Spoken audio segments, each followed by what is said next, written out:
ರಾಜ್ಯದ ಉದ್ದಗಲಕ್ಕೂ ನಮ್ಮ ನಿಷ್ಠಾವಂತ ಕಾರ್ಯಕರ್ತ ಬಂಧುಗಳಿದ್ದಾರೆ.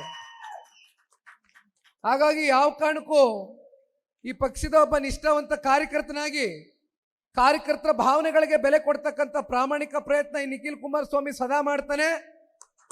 ಮುಂಬರ್ತಕ್ಕಂಥ ಸಾರ್ವತ್ರಿಕ ವಿಧಾನಸಭಾ ಚುನಾವಣೆ ಬಹಳ ದೂರ ಇದೆ, ಇನ್ನು 3 ವರ್ಷ ಇದೆ. ಇದೇನಪ್ಪ ನಿಖಿಲ್ ಕುಮಾರಸ್ವಾಮಿ ಇಷ್ಟು ಬೇಗ ನಿಮ್ಮ ಮುಂದೆ ಬಂದುಬಿಟ್ಟಿದ್ದಾನಲ್ಲ, ಜನರೊಂದಿಗೆ ಜನತಾದಳ ಕಾರ್ಯಕ್ರಮವನ್ನು ಮುಂದಿಟ್ಕೊಂಡು ಅಂತಕ್ಕಂಥದ್ದು ಬಹುಶಃ ಬಹುತೇಕರಲ್ಲಿ ಇವತ್ತು ಮನಸ್ಸುಗಳಲ್ಲಿ ನಿಮಗೆ ಒಂದು ಪ್ರಶ್ನೆ ಉದ್ಭವ ಆಗಿದೆ ಅಂತಕ್ಕಂಥದ್ದನ್ನ ನಾನು ಅಂದ್ಕೊಂಡಿದ್ದೇನೆ. ಆದರೆ ಇವತ್ತು ನಾವು ನೀವೆಲ್ಲರೂ ಸೇರಿರ್ತಕ್ಕಂಥದ್ದು ನಮ್ಮ ಕಾರ್ಯಕರ್ತರ ಚುನಾವಣೆ.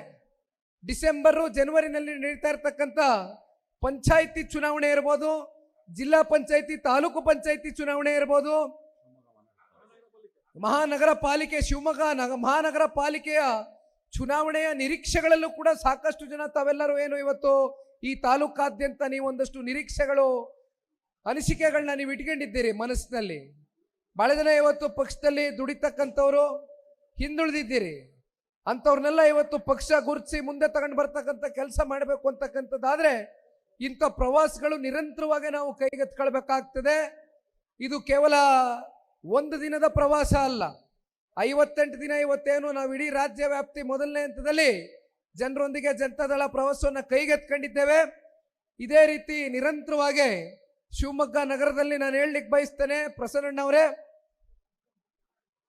ಯಾವ ಕಾರಣಕ್ಕೂ ಪಕ್ಷ ಆಗಲಿ ಪಕ್ಷದ ವರಿಷ್ಠರಾಗಲಿ ನಿಮ್ಮ ನಾಯಕರು ನಮ್ಮ ನಾಯಕರಾಗಿರ್ತಕ್ಕಂಥ ಕುಮಾರಣ್ಣವರಾಗಲಿ ಒಬ್ಬ ಕಾರ್ಯಕರ್ತರಾಗಿ ನಿಖಿಲ್ ಕುಮಾರಸ್ವಾಮಿ ಹೇಳ್ತಾ ಇದ್ದಾನೆ, ನಿಮ್ಮನ್ನ ಸ್ಥಳೀಯ ಚುನಾವಣೆಗಳಲ್ಲಿ ಅದು ಯಾವುದೇ ಚುನಾವಣೆಗಳಿರಲಿ ನಿಮ್ಮ ಜೊತೆಯಲ್ಲಿ ಪ್ರಾಮಾಣಿಕವಾಗಿ ಬೆನ್ನನ್ನು ತಟ್ಟತಕ್ಕಂಥ ಕೆಲಸ ನಿಖಿಲ್ ಕುಮಾರಸ್ವಾಮಿ ಮಾಡ್ತಾನೆ ಅಂತಕ್ಕಂಥದ್ದನ್ನ ಈ ಸಂದರ್ಭದಲ್ಲಿ ಬಹಳ ಘಂಟಾಘೋಷವಾಗಿ ತಿಳಿಸ್ಲಿಕ್ಕೆ ಬಯಸ್ತೇನೆ. ನಾವು ಇವತ್ತು ವಿಶೇಷವಾಗಿ 3 ತಾಲೂಕುಗಳಲ್ಲಿ ನಮ್ಮ ಶಿವಮೊಗ್ಗ ಜಿಲ್ಲೆಯಲ್ಲಿ ಇವತ್ತೇನು ಈ ಒಂದು ಅಭಿಯಾನವನ್ನು ಕೈಗೆತ್ಕೊಂಡಿದ್ದೇವೆ.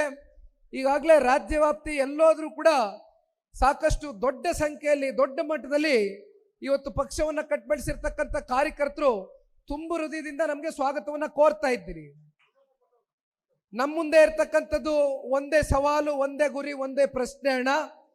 ಇಲ್ಲಿಯವರೆಗೂ ನಿಮಗೂ ಗೊತ್ತಿದೆ, ನನಗೂ ಗೊತ್ತಿದೆ. ಸನ್ಮಾನ್ಯ ದೇವೇಗೌಡರು ಸಾಹೇಬರ ಕೊಡುಗೆಗಳು, ಸನ್ಮಾನ್ಯ ಕುಮಾರಣ್ಣವರ ಸಾಧನೆಗಳು ಇವತ್ತು ಹೃದಯ ಮಿಟ್ಟುವಂತೆ ಕೊಟ್ಟಿರ್ತಕ್ಕಂಥ ಕಾರ್ಯಕ್ರಮಗಳನ್ನ ನೋಡಿದ್ದೇವೆ. ಆದರೆ ಯಾತಕ್ಕೋಸ್ಕರ ಇಲ್ಲಿಯವರೆಗೂ ರಾಜ್ಯದ ಜನತೆ ಹೃದಯವನ್ನ ಗೆದ್ದು ಎಲ್ಲ ನಮ್ಮ ಅಭ್ಯರ್ಥಿಗಳು ದೊಡ್ಡ ಮಟ್ಟದಲ್ಲಿ ಇವತ್ತು ಶಾಸಕರಾಗಿ ಹೊರಹೊಮ್ಮಿ ಪಕ್ಷಕ್ಕೆ ಶಕ್ತಿಯಾಗಿ ಇವತ್ತು ಹೊರಬರ್ಲಿಕ್ಕೆ ಆಗ್ಲಿಲ್ವಲ್ಲ ಅಂತಕ್ಕಂಥದ್ದು ಬಹುತೇಕರಲ್ಲಿ ಇವತ್ತು ಪ್ರಶ್ನೆ ಮೂಡ್ತಾ ಇದೆ. ಅದಕ್ಕೋಸ್ಕರ ಇವತ್ತು ಚುನಾವಣೆ ಸಂದರ್ಭದಲ್ಲಿ ಮಾತ್ರ ಪಕ್ಷ ಸಂಘಟನೆ ಮಾಡ್ತಕ್ಕಂಥದ್ದಲ್ಲ, ಇನ್ನು 3 ವರ್ಷಗಳ ಕಾಲ 2028ರ ವಿಧಾನಸಭಾ ಚುನಾವಣೆಯನ್ನ ನಾವೆಲ್ಲರೂ ಎದುರು ನೋಡ್ತಾ ಇದ್ದೇವೆ. ಆದರೆ ಮೊದಲು ನಾವು ಎದುರು ನೋಡ್ತಾ ಇರ್ತಕ್ಕಂಥದ್ದು ವಿಶೇಷವಾಗಿ ಇಲ್ಲಿ ಮಹಾನಗರ ಪಾಲಿಕೆಯ ನಿಮ್ಮ ಚುನಾವಣೆ ಇದೆ. ಇದು ನಿಮ್ಮ ಚುನಾವಣೆ ಅಂದರೆ ಕಾರ್ಯಕರ್ತರ ಚುನಾವಣೆ. ಕಾರ್ಯಕರ್ತರು ಸದೃಢವಾಗಿ ಜನತಾದಳ ಪಕ್ಷದಲ್ಲಿ ನೀವು ಬೆಳೆದಂಥ ಸಂದರ್ಭದಲ್ಲಿ ಮುಂಬರ್ತಕ್ಕಂಥ ದಿನಗಳಲ್ಲಿ ಪ್ರಸನ್ನಣ್ಣ ಅಂತವ್ರನ್ನ ಶಾಸಕರಾಗಿ ಕಾಣ್ತಕ್ಕಂಥದಕ್ಕೆ ಎಲ್ಲ ರೀತಿಯಾದಂಥ ಅನುಕೂಲವಾದಂಥ ಒಂದು ವಾತಾವರಣವನ್ನು ನಾವು ನೋಡಲಿಕ್ಕೆ 100ಕ್ಕೆ 100 ನಮಗೆ ಕಂಡು ಬರ್ತದೆ. ಹಾಗಾಗಿ ಇವತ್ತು ನಾವು ನೀವೆಲ್ಲರೂ ಇಲ್ಲಿ ಏನು ಸೇರಿದ್ದೀವಣ್ಣ, ಇವತ್ತು ಬಹಳ ವಿಶೇಷವಾದಂಥ ದಿನ. ಇವತ್ತೇನು ಇಡೀ ದಿನ ಶಿವಮೊಗ್ಗ ಜಿಲ್ಲೆನಲ್ಲಿ ನಮ್ಮ ಎಲ್ಲ ಮುಖಂಡರುಗಳು ಕಾರ್ಯಕರ್ತರನ್ನ ಭಾಳ ಹತ್ತಿರದಿಂದ ಭೇಟಿಯಾಗಿ ನಿಮ್ಮ ಜೊತೆ ಊಟ ಮಾಡಿ ಕಾಫಿ ಕುಡಿದು ಟೀ ಕುಡಿದು ನಿಮ್ಮ ಜೊತೆ ಕೂತ್ಕೊಂಡು ಚರ್ಚೆ ಮಾಡ್ತಕ್ಕಂಥ ಈ ಒಂದು ವೇದಿಕೆ ಸಜ್ಜು ಮಾಡಿದ್ದೀರಿ. ಮತ್ತು ನಮ್ಮ ಜಿಲ್ಲಾಧ್ಯಕ್ಷರು ಇದ್ದಾರೆ ಗೋಪಾಲಣ್ಣ ಅವರು, ಅವ್ರ ಮನೆಗೆ ಮೊದಲೇ ಟೀಗೆ ಕರ್ಕೊ ಹೋಗ್ಬೇಕು ಅಂತ ತೀರ್ಮಾನ ಮಾಡ್ಕೊಬಿಟ್ಟಿದ್ರು.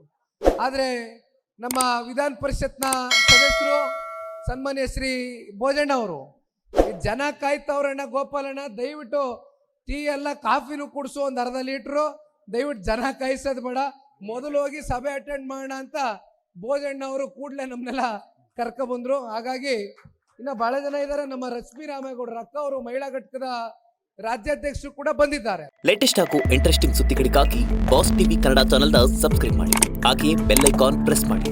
ಇದರ ಜೊತೆಗೆ ಫೇಸ್ಬುಕ್, ಇನ್ಸ್ಟಾಗ್ರಾಮ್, ಎಕ್ಸ್ ನಲ್ಲೂ ಮಿಸ್ ಮಾಡದೆ ಫಾಲೋ ಮಾಡಿ.